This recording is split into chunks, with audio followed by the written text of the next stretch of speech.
we were made to create. Whatever we want to create, we were made to express something.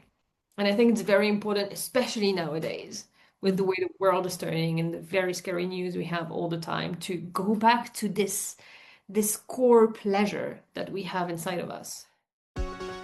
Hi and welcome to Lead Well. Hi and welcome back to Lead Well. And today I'm talking with someone who brings a fresh and honest perspective to creative growth.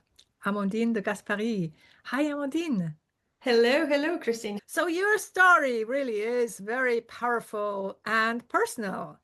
And the other thing I found out about you is that you started in luxury retail in France. I did, yes. And then you discovered your neurodivergence. We can talk about that a bit as well. And today you run a purpose-led coaching practice all about helping people get more creative or helping those who consider themselves creatives to have a better life. So Yeah. let's look into what you have to share with the world and what we can all learn from you. So what is one piece of advice that you secretly wish people would stop giving people about their creativity? Oh, that's a very good one. That they have to try to cater to the world when they're being creative. Whenever they try to make a living out of it. And they're like, oh, who is your target audience? Who are you trying to reach? And they kind of cater the art they're making to this specific type of people. And they also say that to us coaches. They're like, you need to find a niche and you need to find. And I'm like, why? Creativity is supposed to be without boundaries. Mm. It's supposed to let your soul tell you whatever it wants to do. You're not supposed to try to direct it at all costs. So I really hope people were just make the art. It doesn't even have to be good. Just make it. So the purpose is more to satisfy my own wants and needs rather than trying to satisfy someone else's, Well, right? yeah, because that's the way the people who can actually relate to you, to the true you, will find Mm. you. And you see that with many artists that are well known. Actually, yesterday I saw a documentary about Tim Burton, and I absolutely adore his work. It's very specific. You can recognize his work out of What was he doing? Sorry, I'm Tim Burton is the filmmaker. And you okay. can you see a movie made by him and you know it's made by him. It's the coloring, the costumes, the way he tells the story, it's very, very specific. And the ones that didn't work, it's because he tried. Well, the studios made him try to be mainstream and do the work the way they wanted him to do. And you can tell the difference. It's true for a very big filmmaker like him. It's true for everyone. People will relate to things that are really close to your heart and to your soul and not to what you think they might want. Also because that is what makes us different, is it? I mean, if I try to do what others do, then that doesn't make me particularly unique. Absolutely not. And even if a lot of people around you are saying to me, "Oh, are you sure? Oh, you really want to try it that way?" Or, "Oh God, this is too much. You're too much. Why are you doing that?" That's another thing that I hate when people tell you you're too much of something. It always reminds me of, I think it's in Alice in Wonderland, the Mad Hatter tells Alice that she has lost her muchness, that she used to be much more. And I love that. Mm. Find it again. This is what we need. We don't need everybody to be the same, to do the same, to have this very polished way of doing things. No, be messy, Mm. be creative, go for it completely. This Mm. is how you find your voice. This is how you find yourself. So what does how is creativity showing for you? For me, I love writing. I have to write. I write every single morning. So I journal in the morning and I write creatively other times of the week. I used to love writing horror stories. Ah, I'm a big fan of everything that's Halloween and horror stories, so you could see that in my writing very, very much. For month on end, I could only write very scary stories about people being stabbed and getting hmm, vengeance and that kind of, yeah, hmm, it was dark. hmm. And see, now I know that I was processing something. Yeah. So you need to let it out. Also, I write. I love taking photos. Photography is a big thing as Hmm, well. I love just walking around with my camera, and it's actually one of my biggest advice for people who feel kind of like in a rut creatively. I'm like, just go for a walk with your phone. We all have cameras on us all hmm, the time now. Go for a walk and find at least one thing that inspires you. One beautiful thing. That's it. And it just sparks something inside of you again. It hmm. ignites something inside of you again. Yeah, I totally get that. I also love to take pictures, and it's not because I don't consider myself a photographer because I'm not spending hours and hours to find the right motive and to kind of get everything set up. I just walk around and then, oh, there is a flower. Yes, let's take that. Or there's a nice sunset. Let's take that Here's the picture. thing, you're taking photos, you're a photographer. You don't have to be Mm. making money out of it to be one. Mm. You're writing every day, even if you're not sharing your writing with everyone, you're a writer. Mm. I love that. So that's your it changes or creates your personality. We have the right to say I'm a photographer. If I take pictures, I probably am. You Okay. are, yes. Hmm. It is part of your identity. You're not Hmm. only that, Yeah. but it is part of you, and it makes you feel good, and Hmm. it sparks something in you. So it is part of you. So you are a photographer, or you are a writer, or you Hmm. are a performer, or whatever. It doesn't need to be official Hmm. for it to be true. And so what does it do to us? What does it help us to, I don't know. I mean, you said you processed probably some You process everything, like realizing that these things are part of you, help you reconnect to yourself, to all the parts of yourself that sometimes you forget. And it helps you, honestly, sometimes just deal with day-to-day life. If you have a 9 to 5 job that you hate, for Hmm. example, but every weekend you go out for a walk to take photos or you decide to paint or whatever, this is part of you. You're not only defined by what you spend most of your time doing. And it can be very helpful to feel good in your day-to-day life to remember that. So you're saying become a creative to better live your life or to better I think creativity is life. is life. I think everything around us was created by nature or by humans. It's all sparked from something that didn't exist to begin with. And I think COVID showed us that creativity is like at the core of what we need. Because when we were stripped of everything else, we were left with only art to consume. And I think it kind of reminded a lot of us that we are at the core of who we are as human beings. We're not made to just go to work and make money and save for a 2 week vacation once a year. We were made to create. Hmm. Whatever we want to create, we were made to express something. And I think it's very important, especially nowadays, with Hmm. the way the world is turning and the very scary news we have all the time, to go back to this core pleasure that we have inside of us. Now, coaching and your work is all about transformation. So what is something that you're still working on yourself? Imposter syndrome. Hey. That's a big one for a lot of people. I mean, we all Hmm. have imposter syndrome. Hmm. I've watched so many documentaries about big names and all that. No one will tell you that never had any doubts about their right to be where they are, doing what they are doing. It's there. It's just, and society right now doesn't help. Hmm. So you have to find your tribe. You have to find the people that will support you and encourage you and push you to make yourself known for the things you love Hmm. to do Hmm. instead of just telling you you're taking too much space or you're taking, Hmm. yeah, we hear that side too much. Yeah. especially at I this mean, to be honest, I do believe that a bit of humbleness and a bit of questioning ourselves is Oh, also it's good.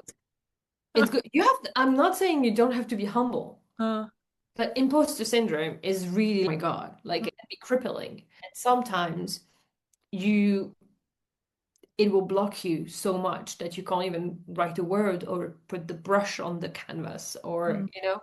So it's finding a balance. Of course, yeah. being humble is important.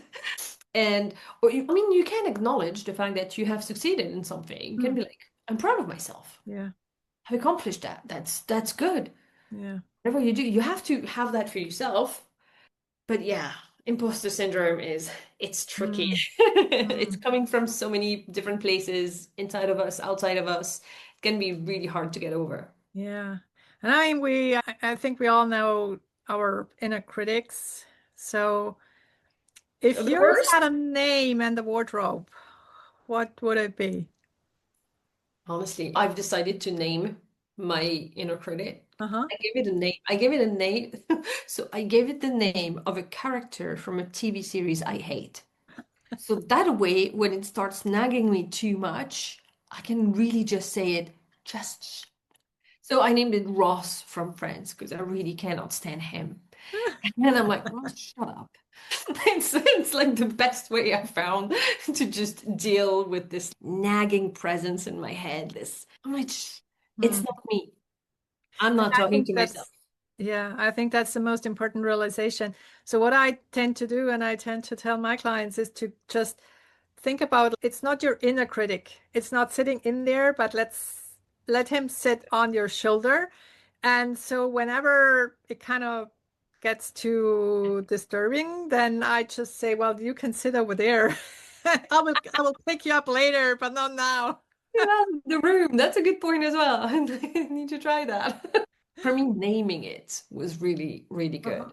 Giving Uh-huh. it a name, give it not more consistency, but more distance. So Easier to give that space that you say when you put so it's not you, it's someone something it's else. something else.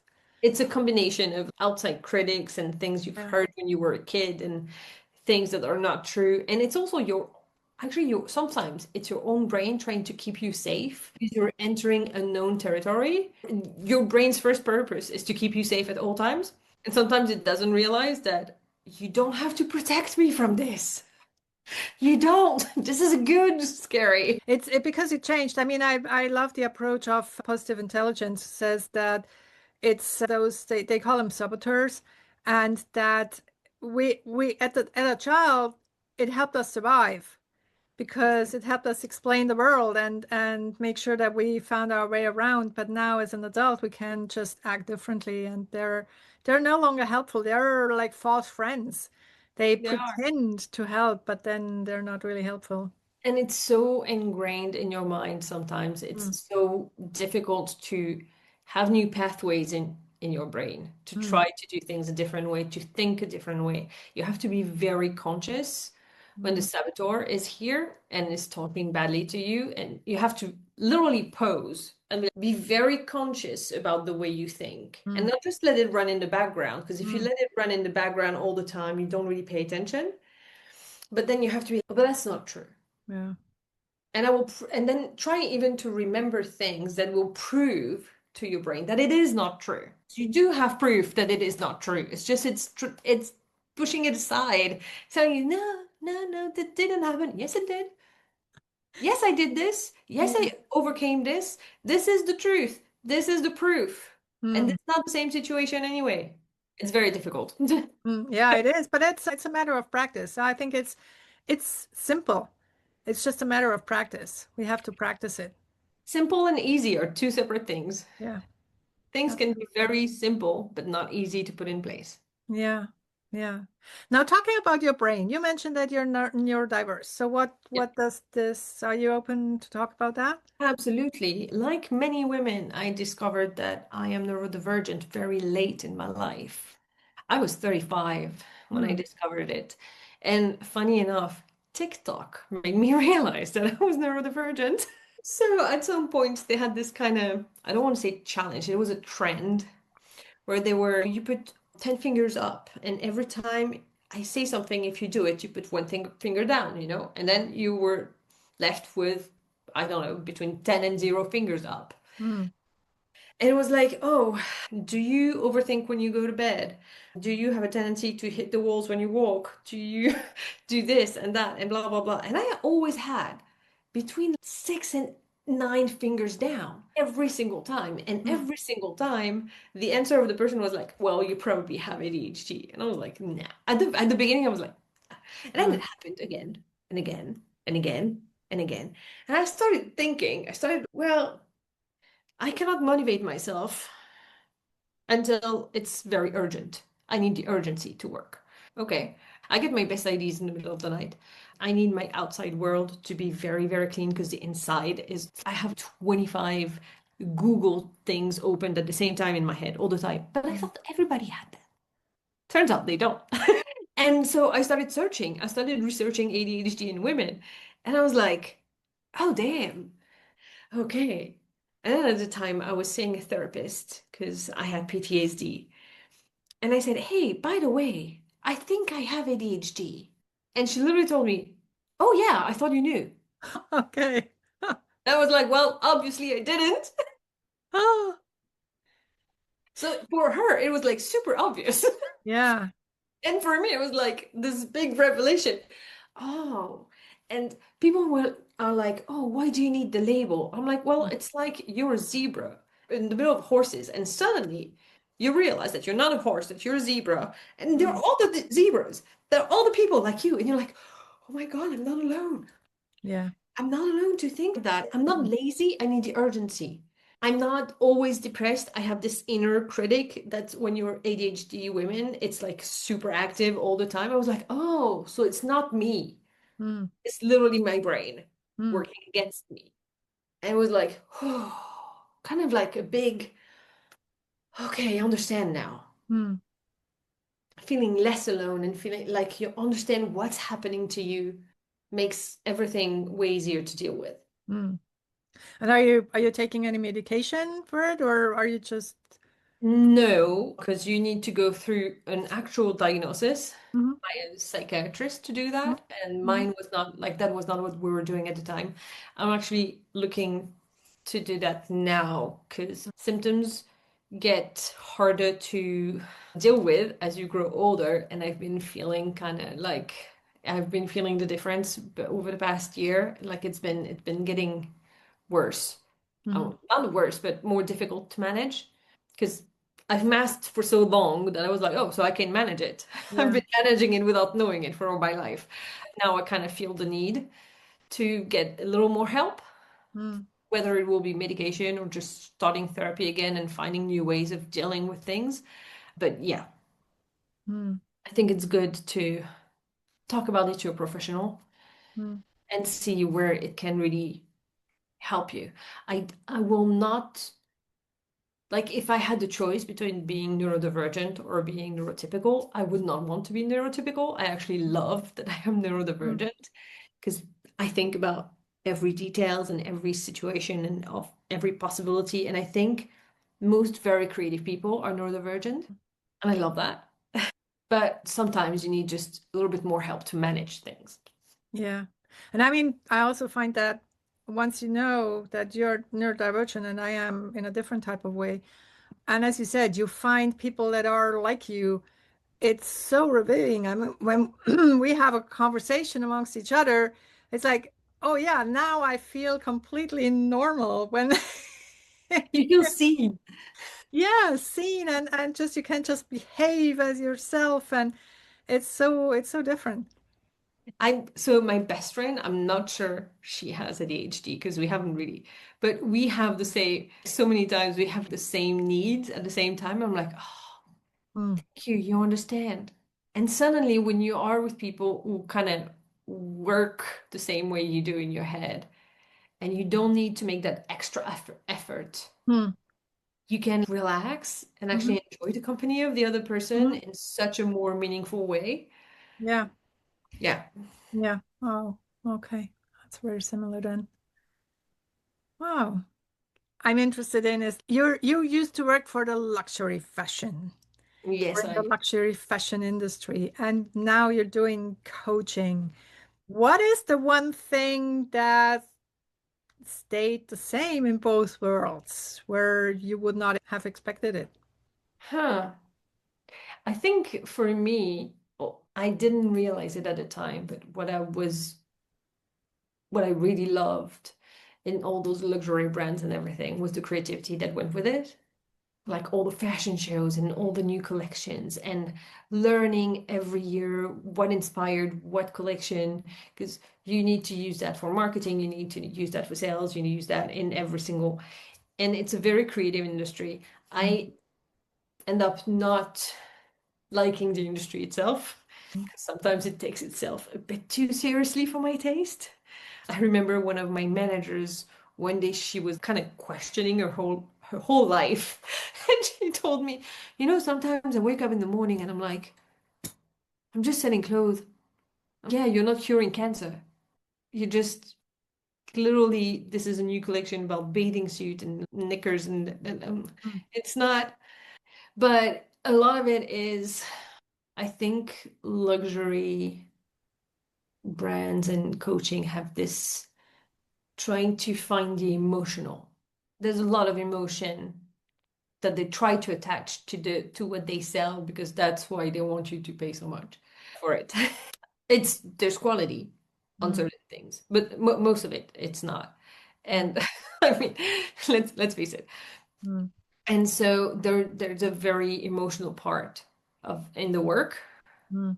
that you find again when And you're coaching. so to our point of having a tribe, I think they're also creating a tribe for people who do not have one or who have not found theirs naturally, aren't they?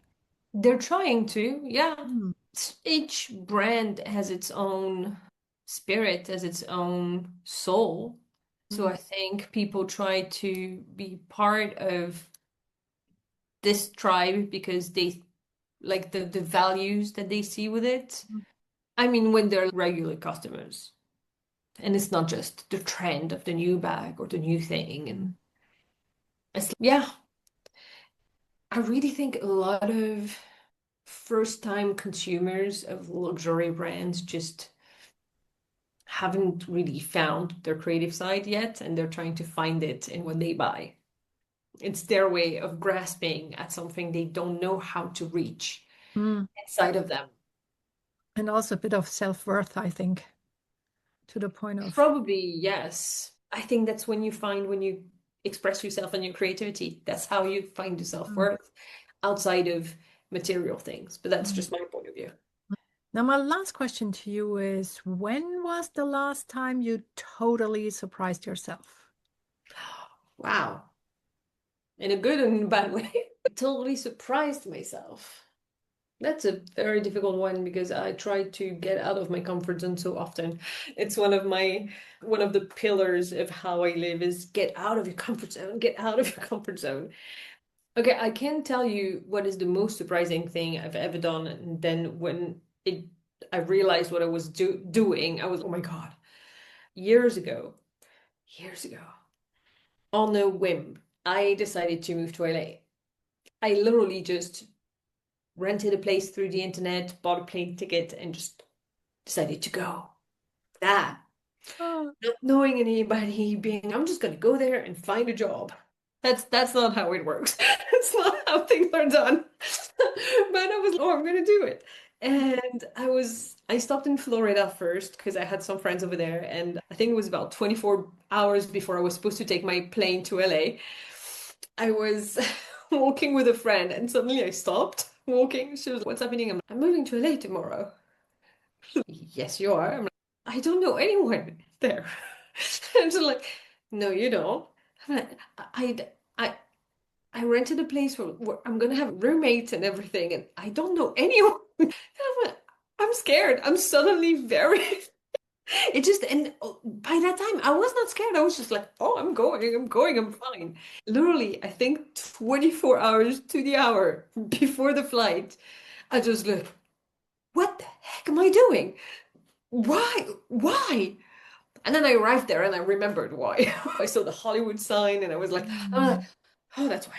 Because I love Mm. movies. I want to make movies. I want to find a creative way to be part of that world. And because I was fascinated by it. And I was like, well, the place to go is LA.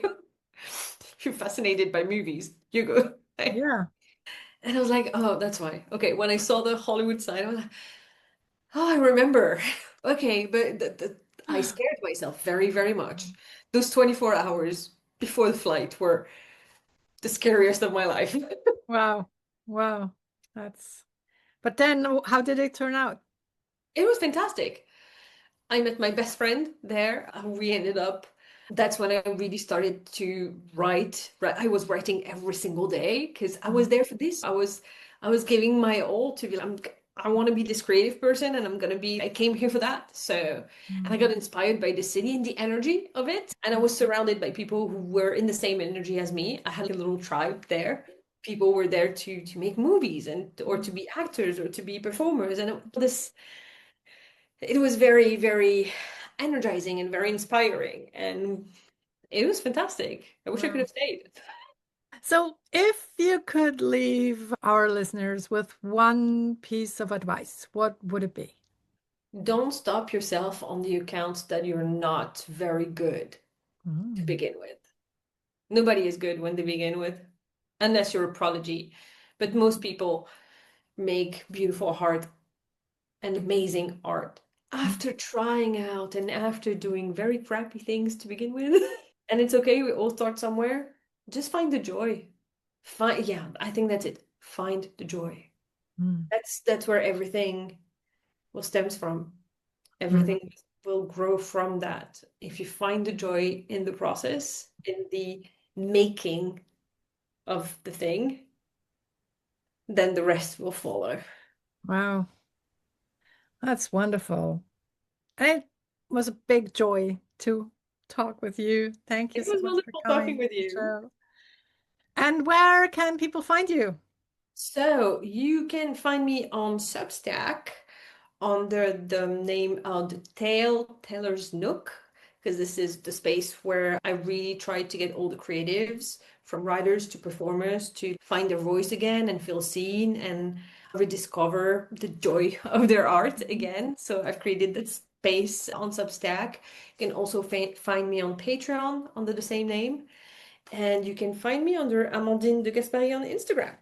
Okay, wonderful. And I share I'm my photography on Instagram. That's the only place I share it. okay. So I'm very sure that you will have more followers from now on. I hope so. If you liked like this discussion that we had, that was very interesting. This is just a snippet of my craziness. Hi. Yeah, Welcome. personality. So Yeah. thank you so much again. And Thank you for having me. absolutely. Thank you. This was Lead Well. Now, what is the one thing that you're taking away from this episode?